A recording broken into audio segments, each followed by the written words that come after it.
Hello, everyone. Welcome to today's webinar. If the business can't run without you, you're leaving money on the table. So my name is Andi Gray. I'm Chief Consultant at Strategy Leaders, and I am backed up today by Robin Goldenberg and Anna. Robin and Anna are going to take on questions and compile them for the end of today's webinar and make sure that we get a chance to answer your questions. So what we're going to be talking about today is the owner dependency roadmap, also what that's worth to you, both as you run the business and then even more importantly for many of you when you exit. Now let's get going. In terms of background on us at Strategy Leaders, the company itself was built over 30 years ago based on research that was done at Columbia University working with an American economist and business historian, Stuart Boucher, who is looking at how to build the 21st century economy using all of you folks who are attending today, privately held, owner-operated businesses,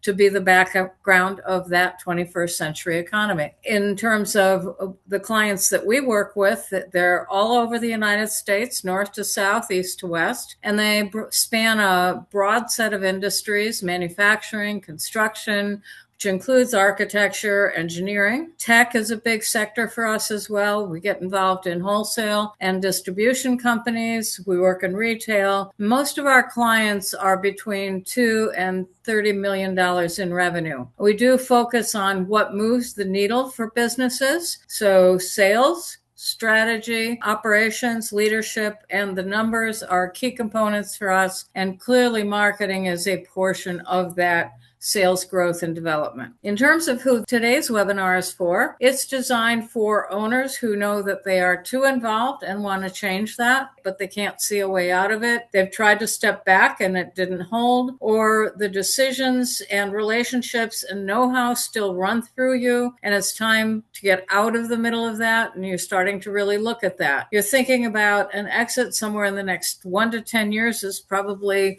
a really important time for you to be thinking about and working on these solutions so that they're in place before you get to exit. Our agenda today, we're going to break it into 3 sections. The first is dependency problems, so a little bit of context, what it costs you and what's behind those numbers. Then we're going to do a couple of self-assessments, the dependency self-check and finding your starting point. And then we're going to give you a little more context why it's hard to let go. Finally, we're going to get into the solutions about building lasting sales, handing the business off, building teams, documentation, and walking through a roadmap that gets you to real outcomes. And we'll actually give you 3 quick case examples of companies that have walked that road. And finally, we'll take your Q&A. So if any of you do have questions, please put them in the chat box for today's webinar, or email them over if you'd rather speak privately. My email is on the screen here in the lower left-hand corner, along with my phone number. And I would encourage all of you to let us know who you are and schedule an appointment to talk with us. We love talking to people about their businesses and what's going on and learning more about what's out there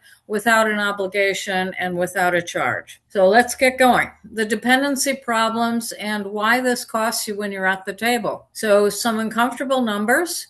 About 90% of businesses that go up for sales, the deals never actually close. In one survey, 1 year post-sale, about 76% of owners regretted selling the business. So that's something you really want to think about and make sure that you've built a business that works for you and for what you want to accomplish pre and post sale. And about 20 to 50% of owners who wait and then rush to get letters of intent find that they are offered less than they expected through the letter of intent. And then finally, the deals that do close often get reduced in value between letter of intent and contract. And that's very much due to the weaknesses that are discovered throughout the process of due diligence. So what's underneath those numbers? Owner dependency is a very common factor, and that's what we're talking about today. So when you get to the table, buyers look elsewhere. So they take a quick look before they even get into making an offer. They see that there's too much dependency on the owner, and they decide to move on and look elsewhere. So they're not even making an offer. Once you get into due diligence, the deal falls apart because there's too much risk for the seller. So the seller is seeing the buyer reducing their offer to a point that's no longer tolerable to them, or the buyer is seeing too much risk and either preparing to walk away or making demands that the seller is unwilling to live with. So you can see it's a two-sided problem. Buyers also, as they uncover weaknesses, as I've talked about, they're going to reduce initial offer. They're going to discount their price between letter of intent and contract. So even though the owner fixates on the potential of the deal, here's what I could get out of the deal, they don't actually focus on what they're really going to get instead of how the deal could play out and the risk that's attached to it. And that's a very real problem for owners. Before you get there, right, you find that as an owner, you're giving up personal time, you're getting worn out, you're overspending your energy, you're losing your freedom to choose how you spend your life and how you spend your time, balancing between business and personal demands. Then if it goes on too long, burnout hits, the owner stops trying, the business begins to suffer. We're working through that with a couple of our clients right now where the owners were so burned out and so frustrated, they just couldn't see a way out. And as we've worked through how to get past that, it's been a lot about rebuilding the business. And fortunately, they had the time and the desire to do it, and they could sustain themselves through that process. Oftentimes, we do see that businesses that are dependent on the owners hit a cap. So the business lacks elasticity. When you have someone at the top controlling everything, they can only expand their hands or their sense of control so far. And when they reach that max out point, the business does stop growing. Employees also, we find when there's a crisis in the business, employees are unclear what to do, how to step in, and then they end up in crisis as well, and often not even doing a great job at the jobs that they had done well prior to the owner stepping out. And then finally, if something happens to the owner suddenly, the business falls to the family in the middle of dealing with personal issues. They're now dealing with business and financial issues that they were unprepared to take on. We just got a notice recently in the press about a prominent business in a particular industry that sent out a notice on the industry board that said, we've ceased operations. The owner died last week, and all things are now being conveyed to who's representing us through bankruptcy. Boom, that's it, done. So the thing you want to keep in mind is that the less the business needs you, the more that it's worth. And that's regardless of whether you exit in 1 year, 10 years, or even 20 years from now. So let's do a self-assessment. And I really encourage you to be honest. No one is going to see those numbers but you. The first one is dependency self-check. And we're going to look at 4 areas of dependency. So you'll see on the left, the category. In the middle, you'll see the statement. And then to the right, we want to rate your answer from 1 to 5. And I would just take a piece of paper and jot your number down. So 1 is you strongly disagree with the statement, and 5 is you strongly agree with the statement. So the first statement, you're in the day-to-day, judgments run through you, people come to you for approval and direction. So pick your number from 1, strongly disagree, to 5, strongly agree. The second category is all about relationships, and this is key customers, employees, partners that are all loyal to you personally. So their relationship with you is strongly personally based. Again, 1, strongly disagree with that. 5 is strongly agree with that. The next one is knowledge. Employees keep doing what they've always done. They aren't continuous learners. They lack drive or the ability to grow skill and the desire to get ahead. So 1 is strongly disagree with that, and 5 is strongly agree. And then lastly, systems. So the company is missing repeatable, trainable, quality systems with continuous improvement, growth of revenue and profit stalled somewhere in the last 5 years. I'm going to back this one up. So I'm going to change this missing to has repeatable and has not stalled. So we've got to get it in the right direction. My apologies there for all of you. So if you really feel that the business has repeatable, trainable systems and has not stalled in the last 5 years, put a 1. If you think that you're missing that, put a 5. Okay, so you've got 4 answers on your piece of paper. Add them up, get a total number. You ready to go? All right, so the higher your score, the more the business lives in you and the more value walks out the door the day that you do. And whatever your number, I promise you, you're not alone. Those things on the dependency report are things we see every day with business owners. It's very common in businesses that are in this entrepreneurial, opportunistic stage. So now circle that number, remember what it is, and we're going to do a second assessment. We're going to figure out where to find your starting point, decide where to start,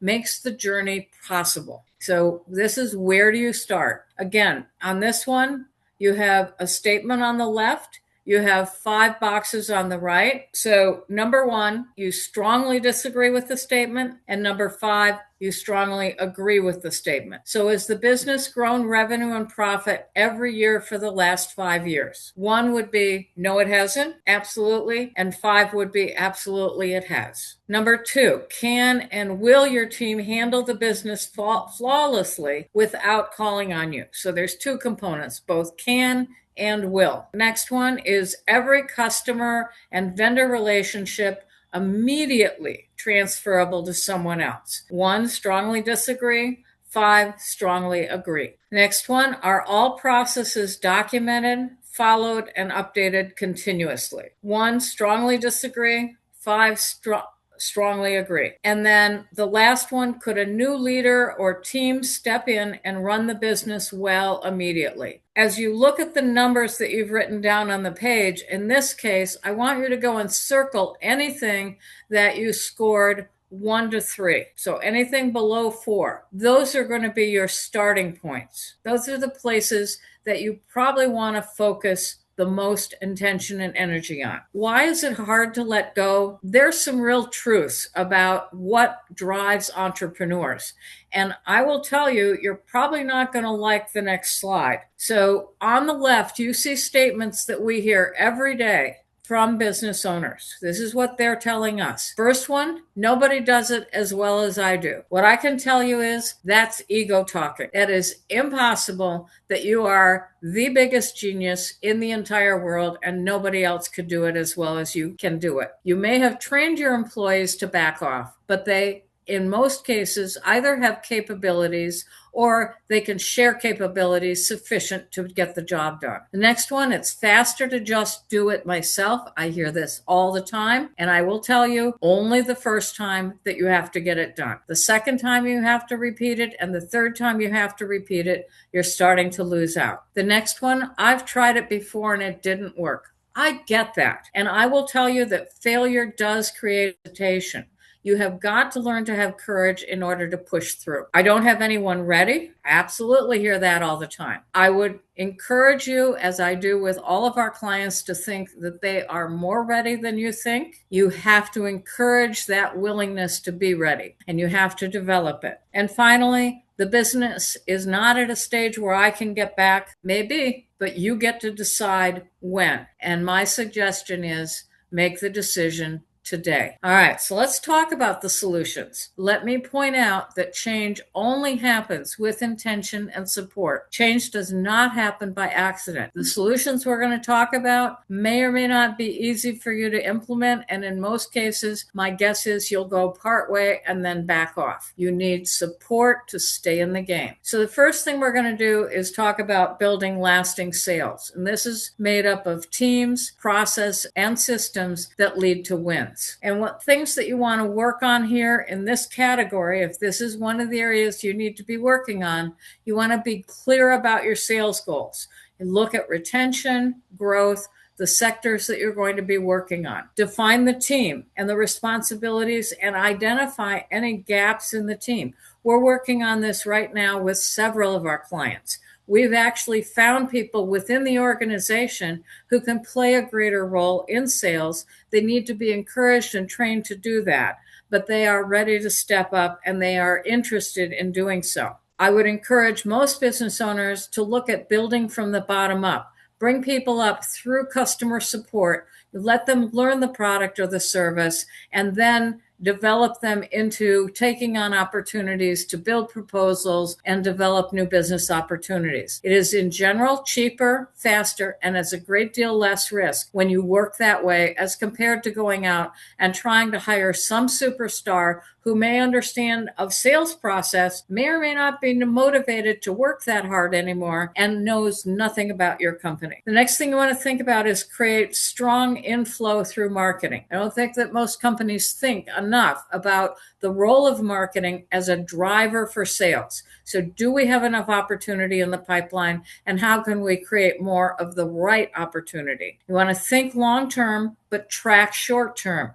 And that includes building a very simple CRM system. I've seen some really complex CRM systems. They're so complex you can't get the data out of them. You want it to make it easy for people to work with, easy for people to put data into, and then you want to enforce it very short term. Every day people are putting data into it. We're getting data out of it. And then we're thinking long-term about what that data means relative to our goals and where we're trying to go. You want to focus more on profitability than revenue. I have this with a couple of clients. They've got amazing revenue. We said, put your finger down on the accelerator, and man, they did that. But the profitability wasn't there. And all they were doing was working harder rather than smarter. So when we shifted gears to focus on the agreements that will get you more profitability, focus on the clients that are willing to pay a higher margin, learn who has the value proposition. That then changed the entire paradigm, and they didn't have to sell as much. They just had to sell better. And then finally, invest, invest, invest. Sales is the growth engine of the business, and this is a major factor that most buyers are looking for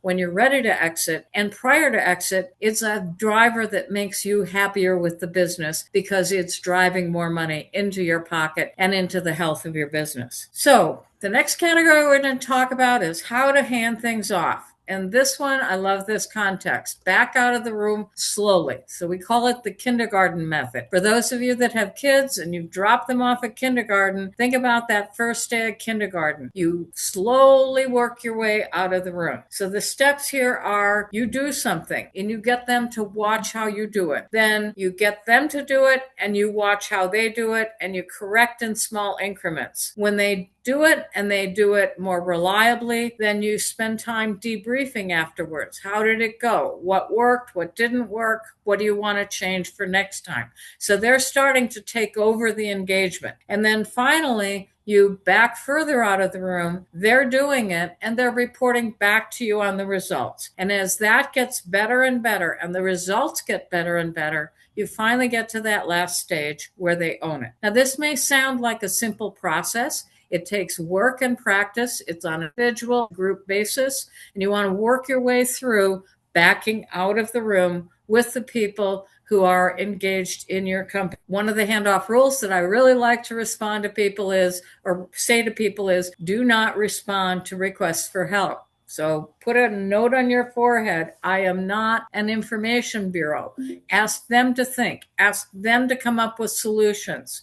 Ask who can try to do this? What do you need to do this? And if they go, I don't know, give them a little time. Say, look, why don't you go think about it? Come back and see me in a half an hour. And then make sure that you bring them back in a half an hour to talk about it. When you're building people, you want to think about who is going to run it without you. So you want to hire talent that you can build on. Then that talent has to have motivation, desire to succeed, and the ability to learn. You want to identify the right people early on. You look for skills, responsibility, and genuine interest in the company. We recently had a client that was recruiting. They had a person who was referred to the company. They knew about this person. They reached out, and 4 weeks later, the person still hadn't reached back to them. That's not interest. It's not somebody we want. Even though that person had what looked like a whole lot of the skills they need, that's not somebody that we want on board in the company, because they've got to be as interested in this opportunity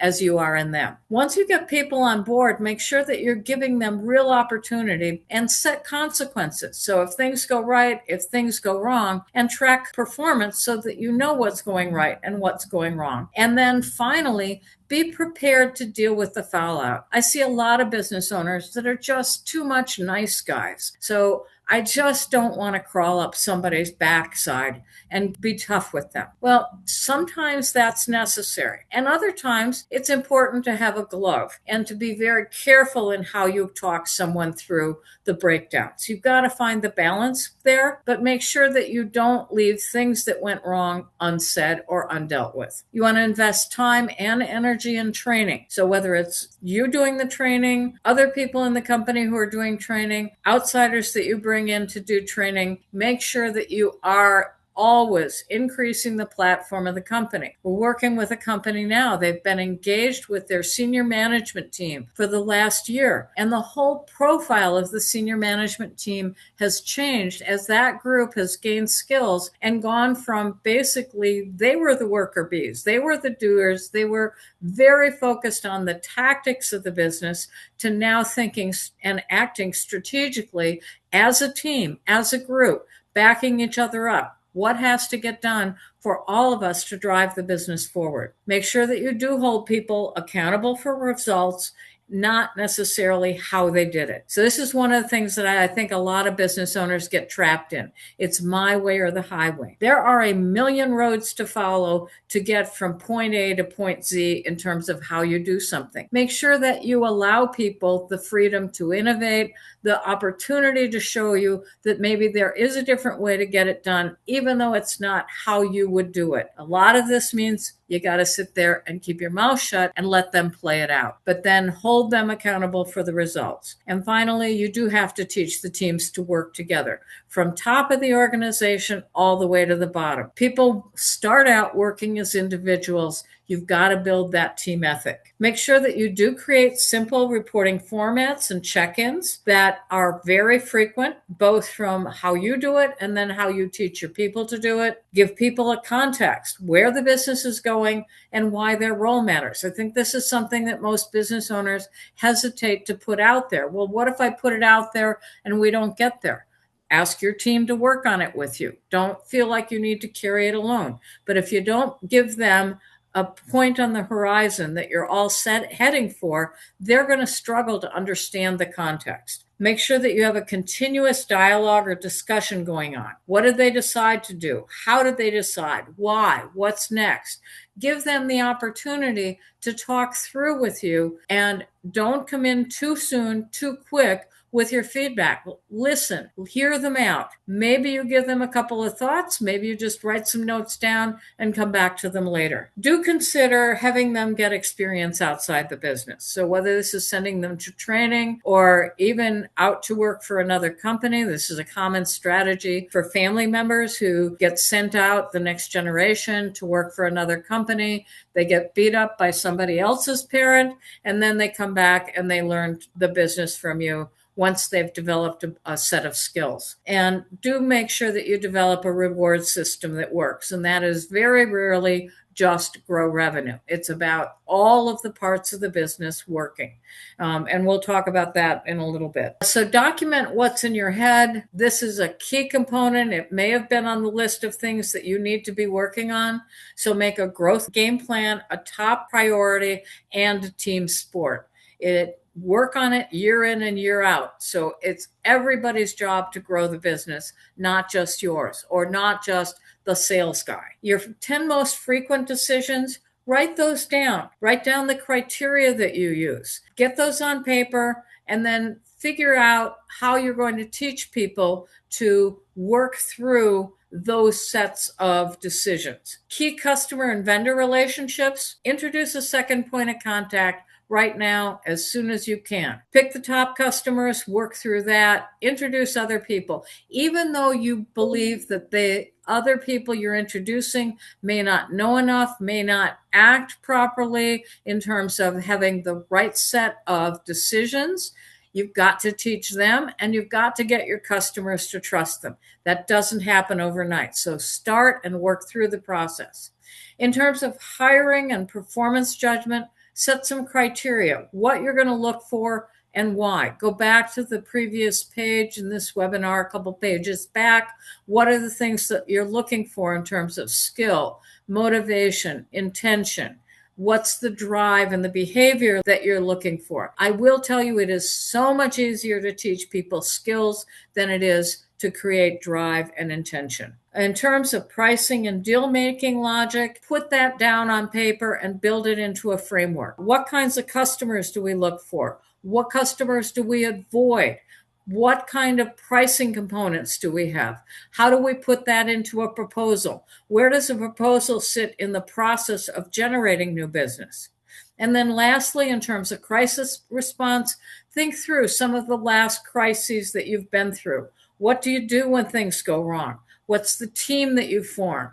Who else needs to be involved or needs to know about what's happening so they can act? Think about both outsiders and insiders. When does your legal team need to be involved? When does your accounting team need to be involved? Or any consultants that you work with? Where in the organization do people need to come from to contribute to a crisis management team? So let's talk about what good looks like. And this is the business that buyers are going to pay full price for. There are 8 markers that we're going to talk about here. You want a leadership team that makes strategic decisions independently. You want documented systems that produce consistent results. You want customer and vendor relationships that belong to the company, not you. Hence the need to introduce other players into the process, both pre and post sales. You want strong sales and marketing functions that can yield consistent growth and do not depend on you. You want error-free operations, top to bottom. So where are you having mistakes? Where are the problems in terms of executing the work once a contract has been sold, and get the team involved in figuring out how to prevent that from happening in the future. In terms of financial reporting, you want reporting that's accurate, timely, and does not need your interpretation. So many times when I look at a P&L, we can't understand what's going on. That's one of the first places that we get involved with many of our clients, is cleaning up and straightening out how the P&L actually turns into valid reporting on the business. So we can build a dashboard that shows everyone what's really going on in the business. You're going to have to demonstrate that both to your management team and ultimately to your seller. Demonstrating it to your management team is really good practice preparing for that sale process. Then in terms of a 3 to 5 year plan, you want one that the team owns and the team can execute. So allow them to see where you're going and ask them to engage with you in terms of building that plan and the details of how it gets executed, and then hold them accountable for it. An owner who can take 60 days off, here's the rule, can come back to the business that ran well. That's your goal. Take a week off, come back, take 2 weeks off, come back, take 3 weeks off, fix the things that didn't go right, take 4 weeks off, fix the things that didn't go right. This is that stepping back out of the room process. And I encourage all of you, when you think about taking time off, leave your cell phone home, leave it with someone, leave your laptop home with someone. It is not necessary for you to carry those things, and it is possible for you to take 3 to 6 months off. We've had clients that have done that. They weren't doing it day one, but they get to that point eventually. And this is exactly what buyers pay full price for. If you say to the buyer, look, I've got a business and I'm only here 3 to 6 months of the year, they're going to want to snap that business up because it means that it runs without you. So finally, the roadmap. This is a way to diagnose, document, delegate, develop, and step back. We have seen work continuously over our 30 years with the clients that we've worked with. So in the beginning, you diagnose. You do the audits. So we talked about the audits already. I hope you've written down your scores.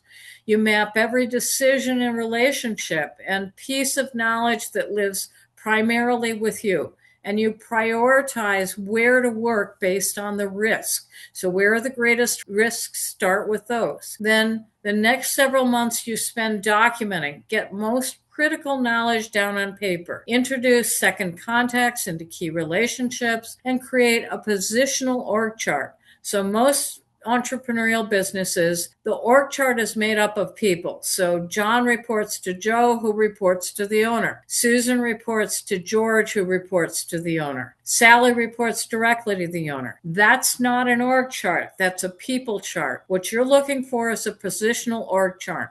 Sales.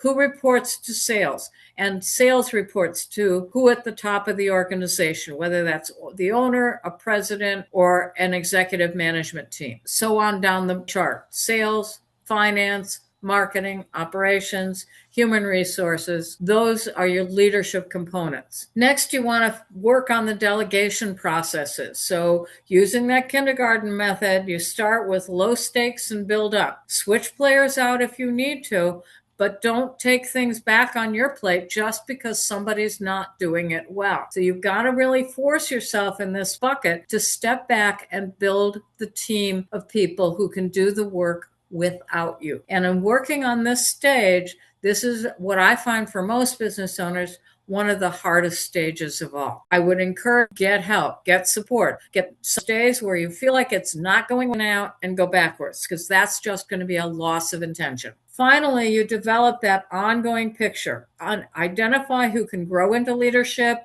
build their capability intentionally, get a backup in place for every position. So every position on the organization chart has a backup. As I said before, especially in sales, but in every part of the organization, build from the bottom up. It's the cheapest and least risky way to encourage the organization to grow. And then finally, you're at that step back phase. So formalize the new structure, reduce your operational involvement systematically, and take time off and run that 60-day test. Here's some real outcomes. And as you're pondering this, please put your questions into the chat box if you have them.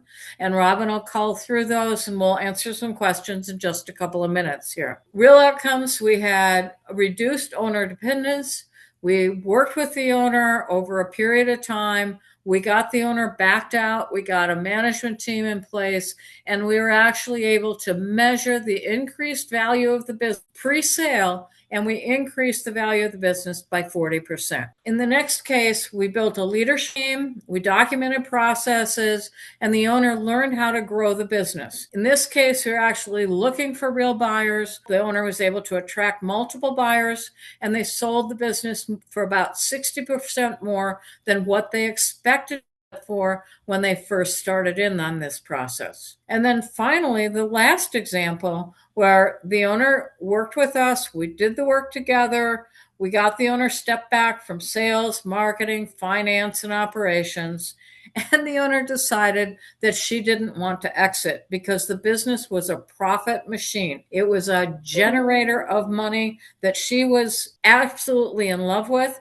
because it also freed her up to pursue other things in her life while that money kept flowing in. So these are things, these are real stories, these are real cases that we've worked on with our clients. And I encourage all of you to think really hard about that intention that we talked about early on. Start now.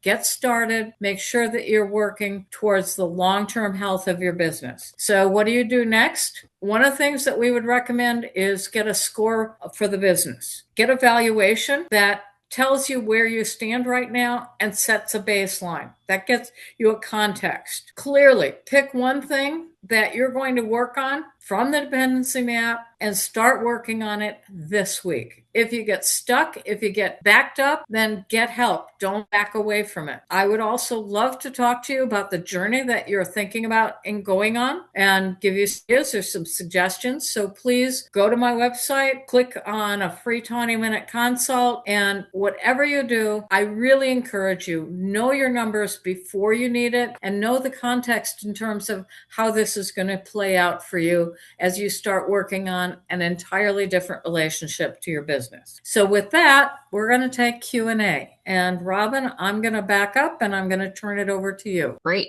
I got a few in my email and through private chat, so we'll just kind of run through these. The first one I got is, I'm probably 3 or 4 years out from wanting to sell. Honestly, the business kind of runs on me and I've made my peace with that. Does that actually cost me anything when I go to sell, or is that just something that consultants say? No, and that goes back to those very early statistics. It is going to cost you because either potential buyers that you want to market the business to are going to steer away because they see the risks and don't want to engage with them. Or if they get into due diligence with you and they make an offer, they're going to knock that offer down as they go through the negotiations with you, and your contract to sale is going to be much lower than what was offered in the letter of intent, because they know they're going to have to fix the problems and deal with the risks of all of the things you've been involved in. I would also say, however, that if you're 3 to 4 years out, you've got time to fix it if you're willing to do it. And you certainly, in my experience, are likely to make more money on working to fix the problems than you are sitting still and living with the problems that you got. I also would suggest that you may very well find that you come to like the business even more once you get out of the dependency trap. Please sign up, have a consult. We can talk more about the specifics of your business and be happy to do that with you. Great. Thank you. The next one I have is, I don't have a number two. There's nobody in my shop right now that I trust to run it. So what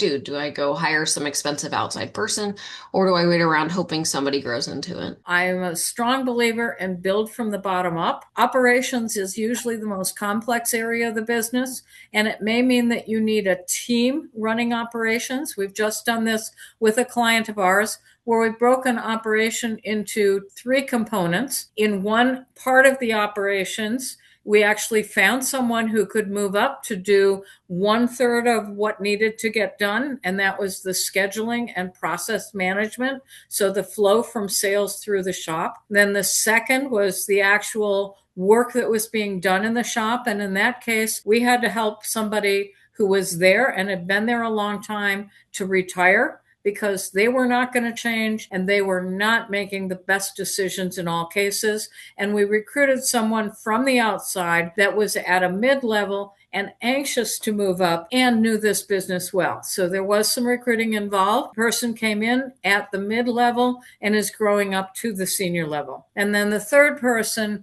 was someone who was a key component, is a key area of expertise for the business. And that person was someone who was in the business and wanted to add skills. We had them go get sent out for training so that they could contribute more.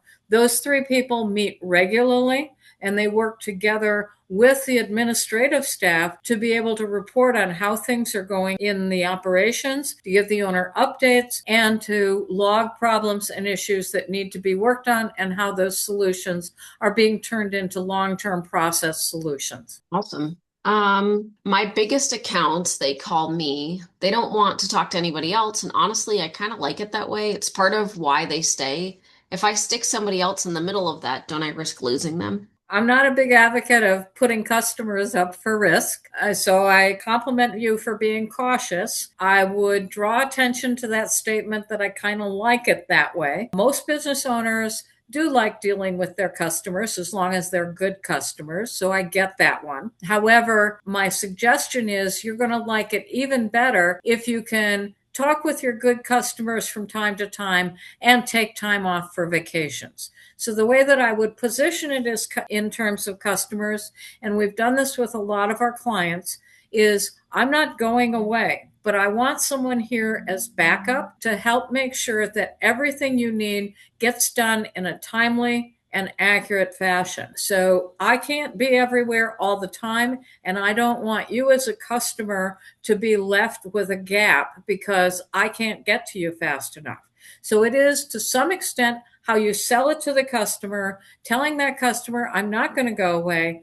And then also working very closely with the people that you're bringing in to be your second in command so that they don't get set up for failure. So you don't just say, hey, go take over the XYZ account. They don't know what they're getting into. They don't know what they're supposed to do. And then they make a big mistake. And of course, the customer doesn't want anything to do with them. That's what you've got to avoid. So you're going to work very closely, account by account, introduction process, maybe take a visit and show them the customer, get them involved with that customer, give them time to learn what that customer is all about.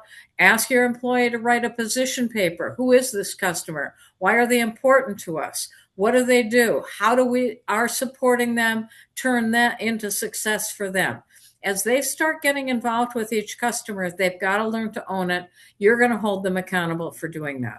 Perfect. We hear this one a lot, actually, so I think you'll be ready for this one. Okay. If I build this whole thing so it runs without me, then what am I doing there? I'm 58. This business has become my identity. What's left for me? Really, really good question. One of the things that I talked about very early on in this webinar is the high percentage of business owners who say that they are very unhappy a year out from selling the business.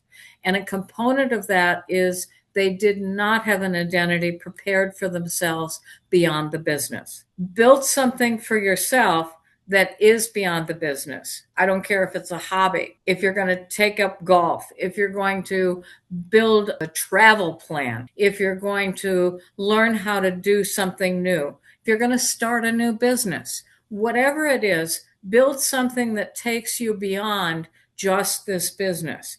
You can take the skills that you've learned in life and apply them to that new development. You may not know what it is that you're going to grow into. Consider it a very important journey for yourself and get that journey done before you get to sale. It will make it possible for you to weather the sale successfully and not sit there and regret a year later because you don't have anything else to go on to. This is a really big one, ladies and gentlemen. Make sure that you are working on this challenge of it's not I am the business and the business is me. It's I am what I choose to be and the business is a part of it. And eventually it may not be a part anymore, but I can entrust it to go on and live its own life. I can let the baby grow up and I can send it on its way and I can go on and do other things. So again, that metaphor of kindergarten, this is more about sending your kids off to college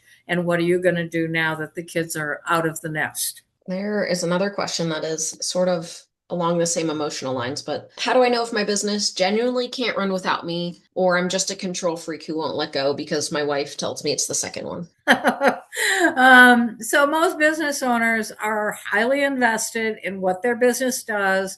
They want it to go well. They get frustrated when it doesn't. I get that. And that does bring out those control freak emotions and actions. I would suggest that you ponder the number of times that you too have made a mistake and things have not exactly gone right. And recognize that you're not perfect, nor is anyone else. They are going to make mistakes, and that's got to be okay as long as you hold them accountable for fixing the problems they created as a result of that mistake.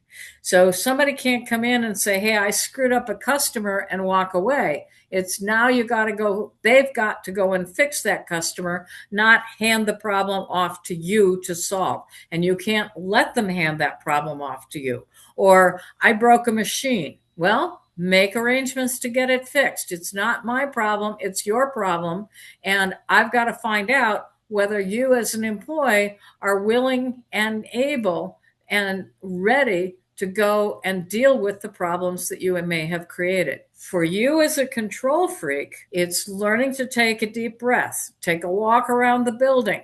Don't react at the moment. It's really hard to do something well when you're at that boiling point and you're ready to rip someone a new one. And that feedback is probably not going to be the most helpful for the individuals you're going to be working with. So back up, take a deep breath, recognize you've made mistakes too. And the next question you're going to ask is detail the problem and what are you going to do to fix it? And then coach them on the things that they're talking about. So, okay, that sounds like a good idea. What about this, which I didn't hear you talk about? Or what about that, that I think you might want to consider? What do you want to do about that? And then ask them to come back in very short time increments and report back to you. So come back and tell me how it went this afternoon. Tell me what you've done to fix it, what worked, what didn't work, and what else you're going to have to do. As you teach your people to expect this, they start getting more and more engaged in the business and more engaged in owning the problems that they've created and the solutions that they're creating. Beautiful. We have one more question. Okay. And it's relating to one of the assessments that you posted earlier. It said I scored bad on all four of those, like all of them. Where do I start? Do I go after the worst one or the one that's easiest to fix so I actually feel like I'm getting somewhere? How do I get going on that? I get that there's a lot of somewhat generalized information here. My recommendation would be go to our website, strategyleaders.com. Calendly link should be on there. Book some time with me or send me an email and I'll send you my email back, which will have a Calendly link on it, or call my phone number. You see it in the lower left-hand corner, and let's get on a phone call and talk more specifically. There is a lot to dig into in any business. You are not alone when you say that you're scoring in all four areas. One of the things that you want to do is make this move from very general statements to the specifics in the plan of attack. If you're weak in all four areas, you probably are going to have to move across multiple areas over a period of time, not just one, fix it, and then go back up and start over with another. It's probably not going to be the most successful approach. So we can help you figure out how to manage your way through all of that. And I would love to talk to you about it. And that's it. That's all our questions today. Okay, so folks, if you got your questions answered, thank you for coming today. If you have more questions, please send them over in an email or give us a phone call. Love to chat with you. I want to thank you for your interest in building successful long haul businesses that can survive the transition from one generation of owners to another. It's what we're here to do, and it's what we've built this company to be all about and to ensure that process. So please keep working on it, build your business for the long haul, and come back and talk to us some more if you've got questions.